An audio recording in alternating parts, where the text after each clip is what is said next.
Our next speaker is Ingrid Barcena Roig from KU Leuven, and her talk is entitled FriGO, the KU Leuven Long-Term Archiving Solution with iRODS. Yep. Thank you very much, Corey. Hi, everybody. I'm a little bit sad that I cannot be with you there, but okay, hope next year to see you all. Indeed, I'm going to talk about FriGO, our long-term archiving solution powered by iRODS. So I see you all guys at the moment thinking, what the hell is that? At the moment, if my slides will start moving, and then, yeah. And don't worry, because in my talk, I'll try to go through the why, what, how, and what's next in our FriGO. But the first question is, why FriGO? So let me take you a little bit back in time to 1425, when KU Leuven was created. We are celebrating this year our 600th anniversary. And in those 600 years, a lot has happened and a big amount of research data has been generated. But in KU Leuven, research data management, as we know today, started a little bit recently in 2014, when we first published our RDM guidelines. Later in 2019, we used the RISE framework, that stands for Research Infrastructure Self-Evaluation, to perform an analysis of the situation, where we were, and then we established a 5-year plan to better coordinate inside the institution all the efforts to offer our researchers the necessary infrastructure and also the necessary support to perform good research data management. As a result of this plan, were 3 main infrastructure projects, at the beginning 2, and then a 3rd was added, and then in 2019 we started with these infrastructure projects. The 2 infrastructure projects actually was the goal to try to fill the gaps on the infrastructure and the things that we thought that were more necessary for our users, and we focused especially first in Radar, our publication data repository based in Dataverse, and that was launched in production in 2022, and then later on in 23 was Mango, our active research data management that is based in iRODS, and that Mariana just talked about the metadata part yesterday. Paul talked about all the tools that we have developed, and we have been in the last years also presenting Mango in different ways. And then finally, to complete, as you see very clear, there is a big gap and the long-term preservation. So we started in 2024 the development of FriGO, and that's the focus on this presentation. So again, with FriGO, we try to complete all these, what one of our vice rectors likes to call the KU Leuven RDM flagships. And the 3 systems really aim to provide our researchers the needed tools to manage their research data following the FAIR principles from the start of the research, when data is captured and analyzed, to publishing, and also for the long-term archiving. And this done in a very integrated way, so that the data can flow between the 3 systems in a very easy way and in the terms of the users. But you still think, okay, but what is exactly FriGO?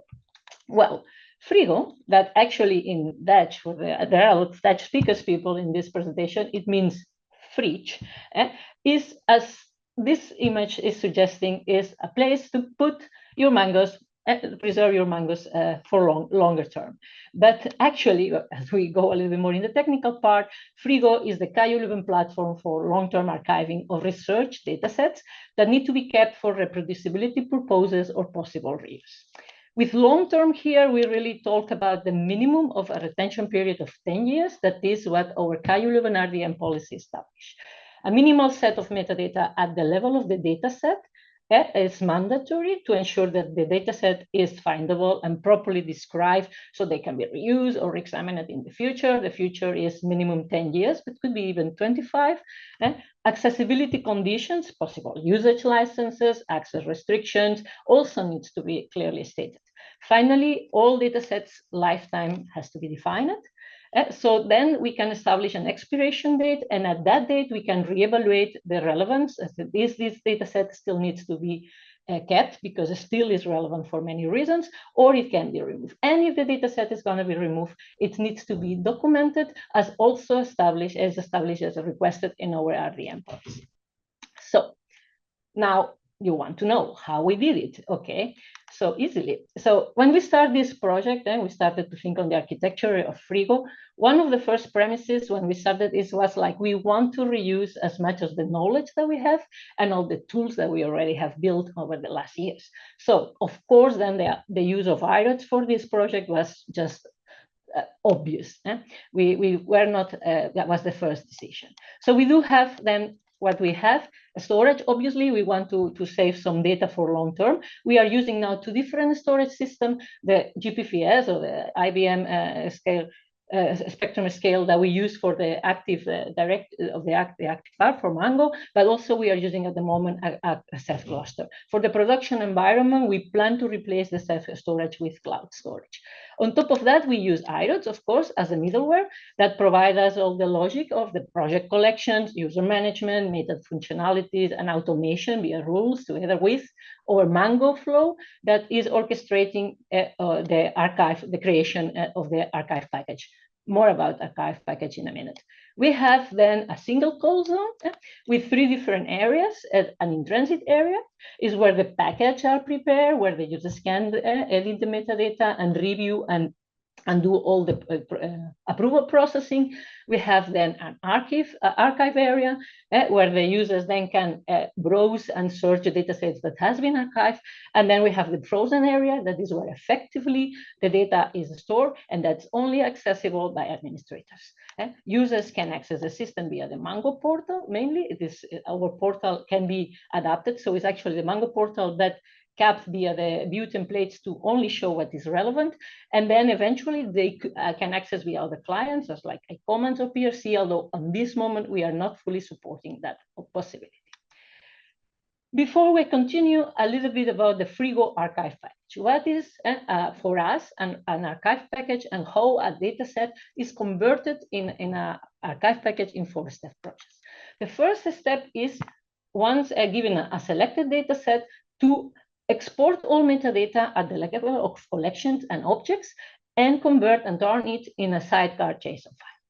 After that, this is wrapped as a baguette. That's also a standard for that is recognized by many different systems. And later on, this baguette is wrapped again as an arrow crate.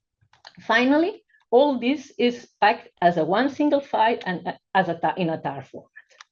So, how this is done really from the technical perspective? What's the engine behind this is Mango Flow.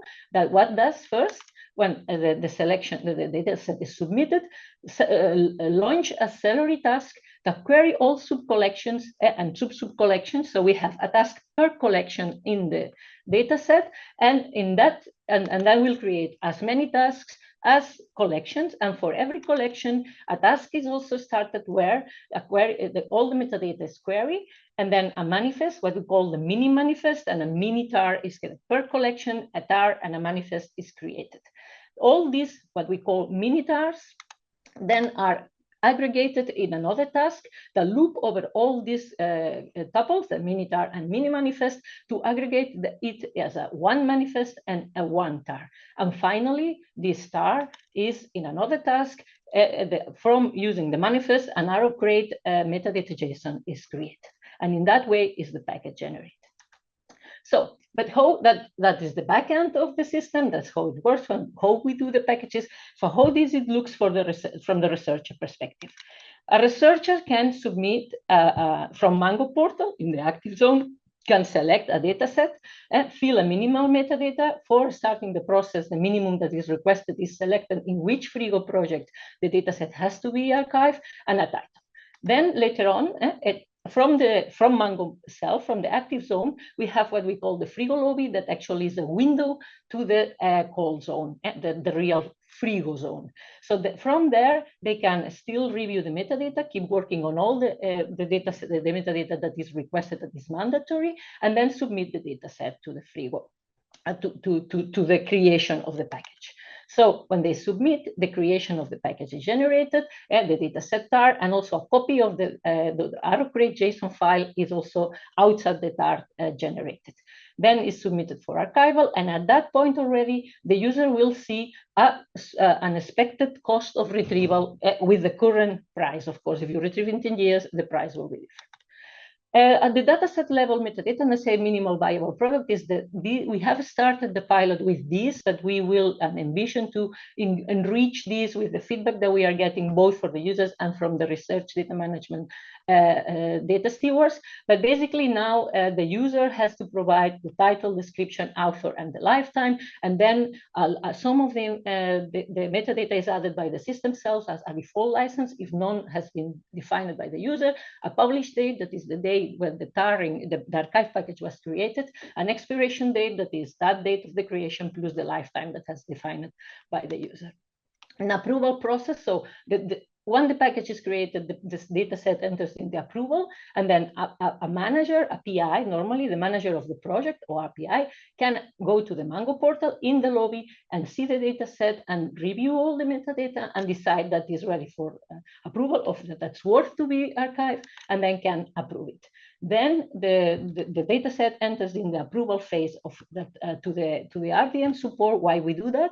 We are not gonna to review the content because we can, but we want to ensure that the metadata is from high quality. So we will not allow that the title is this is a data set, or this is my data set, and the description data set from Ingrid.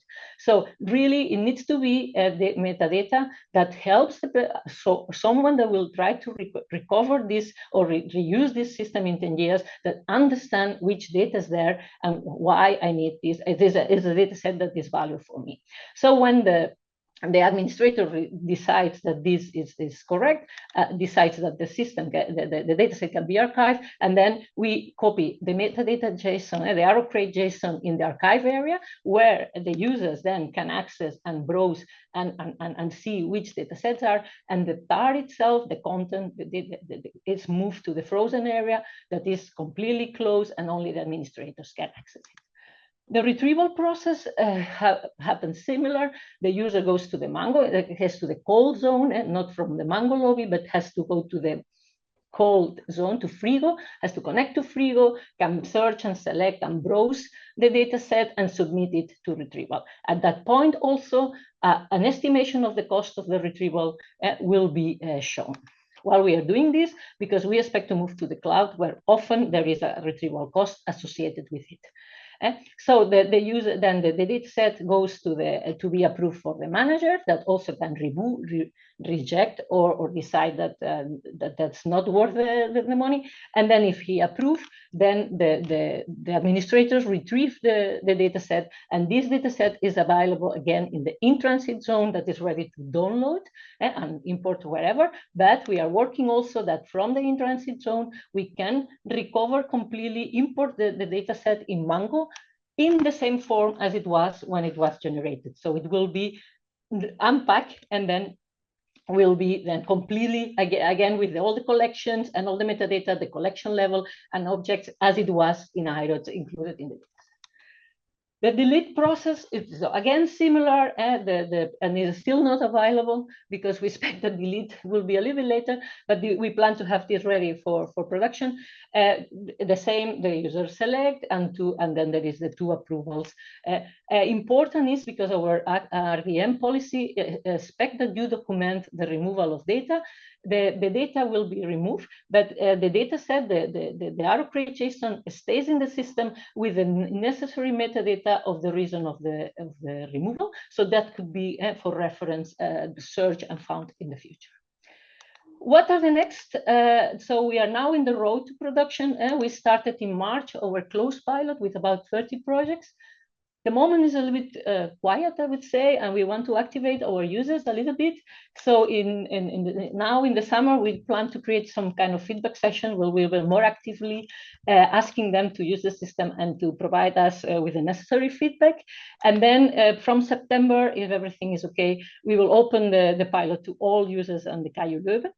At the moment, it's only possible to move data from Mango to FriGO, but we expect to have this ready at the end of the year to also from other systems. And then we expect to launch the system, hope, in production at the beginning of January 26 normally. But we are still working on in things that we want to have finished before the end of the year.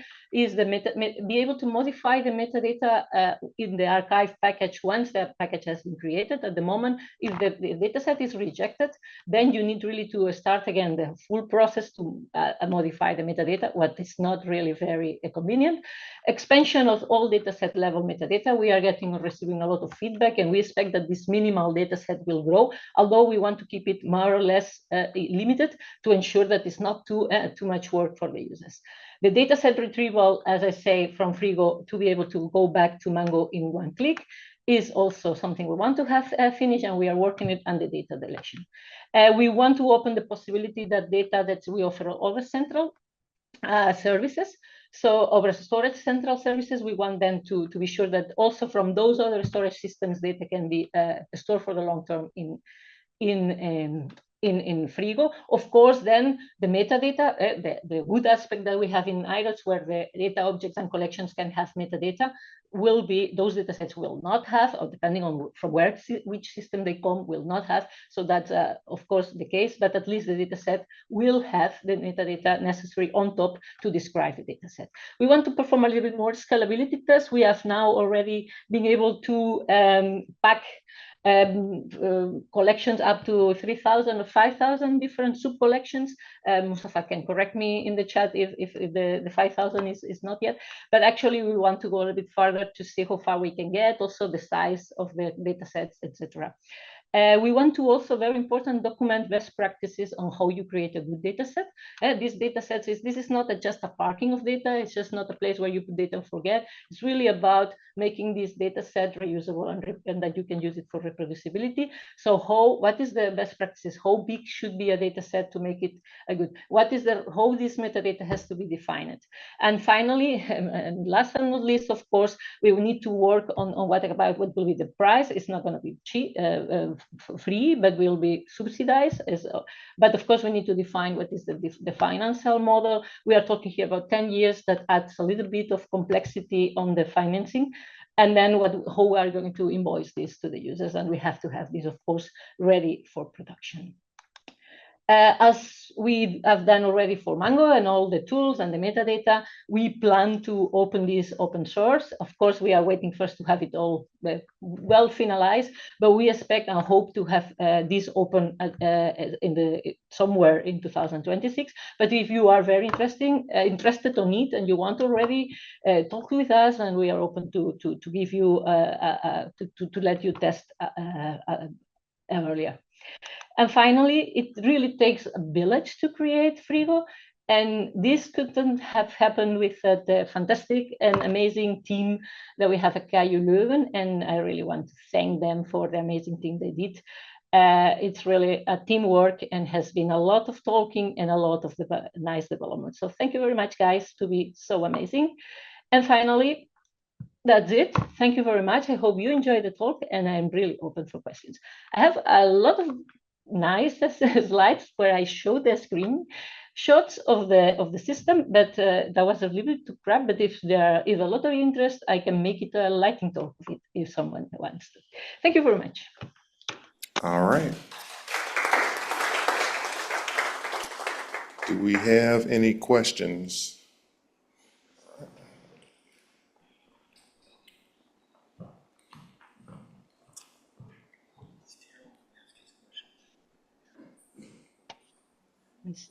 In the chat. Did you consider following OAIS recommendations? We're still not there.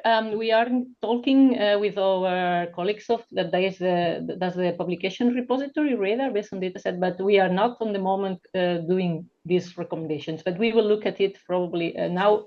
We were very focused on all the workflow, on how you submit the things, how we package the things, and the more like standardization and metadata standards, and more those administrative, or if you want policy things, will come slowly.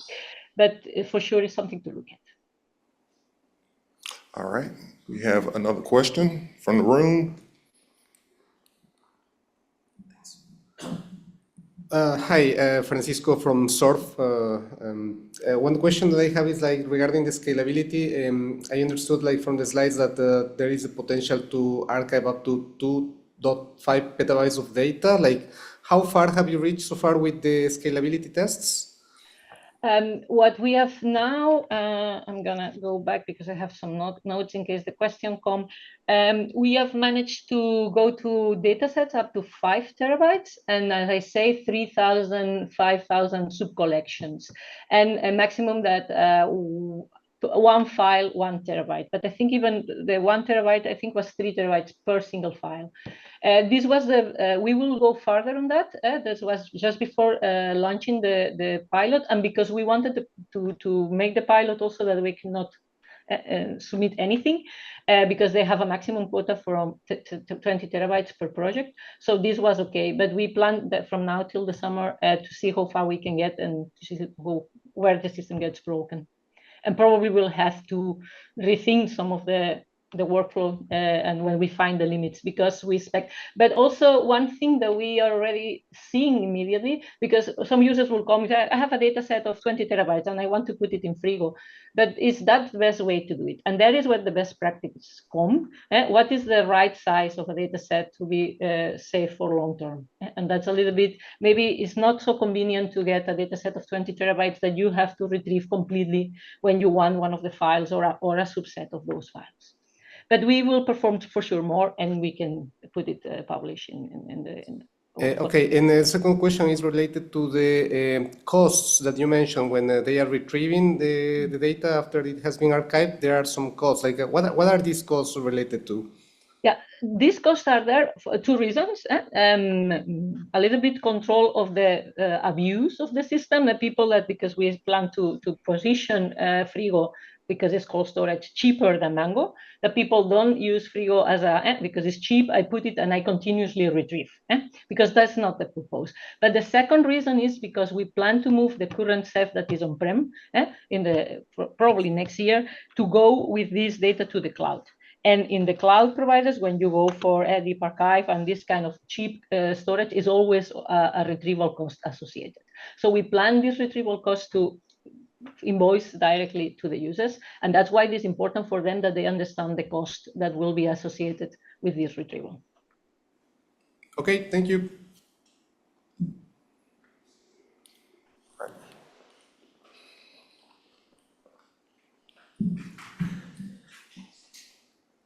When the cold data is retrieved back to Mango, is it removed, deleted from FriGO?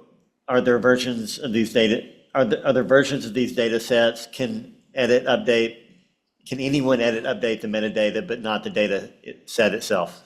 Yeah. When the cold data is retrieved, no, it's not removed. The idea is that you can the data set have a lifetime, and it only will review when this lifetime is passed. But you can retrieve in the lifetime of the this data set several times, so you get a copy. It doesn't get removed from the system. The second, there are versions of the data sets. Not exactly, we are not handling the versions, but the data set is when it's saved, is really immutable. So if you want to make a new version, so you want to modify this data set, you will need to create a new data set, and it's a new data set. Eventually, you could then remove the old if you don't want to keep it. So actually, the versioning it's something that the user will have to take care, but the data set cannot be removed and need to be then create a new data set. And then the latest is can edit update the metadata. At the moment, not. And we expect, so again, when the data set is at the moment, that's what we will probably hear from the users something else, but when it's archived and sit already in the archive area, metadata cannot be removed. I know cannot be modified, but we want to be modified before it's completely approved. It will be maybe, we hear use cases where it makes sense to change the metadata. For instance, if someone leaves and you want to change the ownership, who is responsible of this data set? So that's something we still leave open for it. There is another, does Dataverse know about FriGO? Are they serving some of the same functionality? No. Are they serving different functionality, but they are good friends and are connected. So Dataverse is for publication, where also the data stays and is accessible publicly.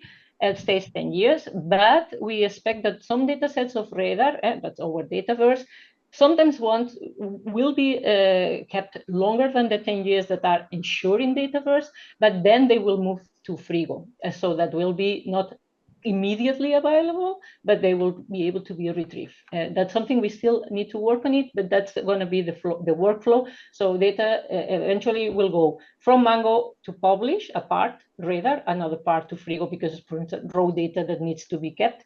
And eventually from Radar can also go to FriGO back, and then from FriGO back to Radar, back to Mango. That's a bit the workflow.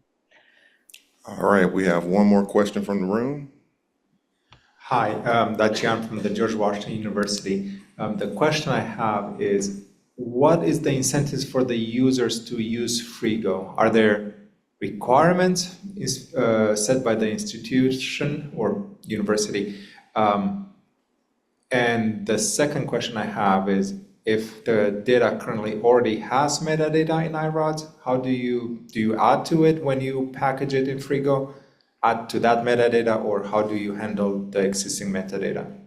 Yeah, the first question is, what are the reasons? I mean, the founders already request the users, the European Commission, to keep some of the data 10 years minimum, of sometimes 25 years for clinical data, for instance.